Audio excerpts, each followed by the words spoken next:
السلام علیکم ورحمۃ اللہ وبرکاتہ۔ جیسا کہ میں نے کہا تھا کہ میں اگلی ویڈیو میں بتا دوں گی کہ حروف اخفاء کیا ہیں اور ان کی مقدار کیا ہے اور تعداد کیا ہے۔ تو چلیے سب سے پہلے تعریف جان لیتے ہیں۔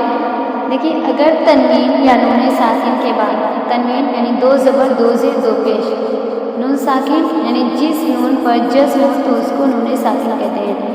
اگر تنوین یا نون ساکن کے بعد حروف اخفاء آ جائیں تو نون کی آواز کو ناک میں چھپا کر پڑھنا چاہیے،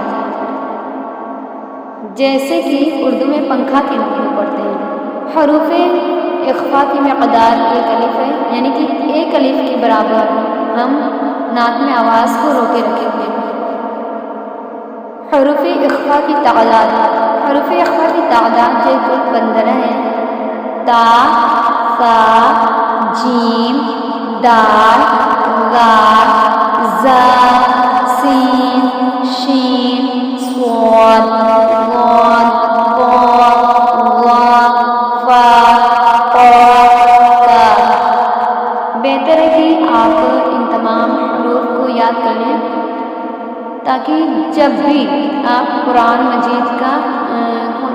مجید کی تلاوت کریں تو آپ کے ذہن میں فوراً آ جائے کہ ہاں یہاں پہ حروف اخفاء ہے اور یہ حروف اخفاء کا قاعدہ ہے، تو وہاں پہ آپ غلطی کرنے سے بچ جائیں گے۔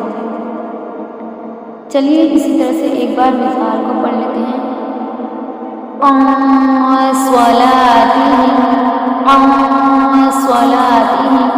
دیکھیے کیا ہے، نون ساکن ہے، نون ساکن کے بعد حروف اخفاء آ گیا۔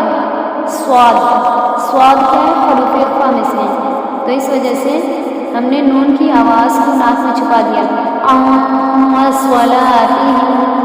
اسی طرح سے آگے ہے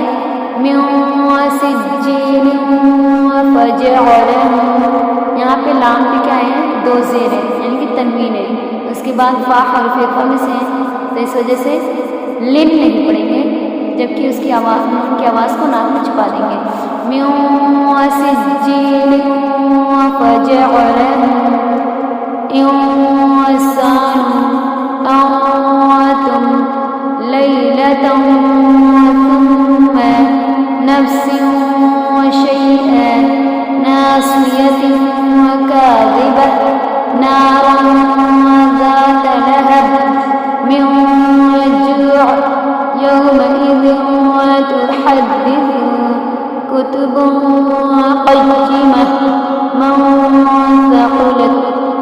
آج کے لیے اتنا ہی، آگے کی ویڈیو میں ملتے ہیں انشاءاللہ۔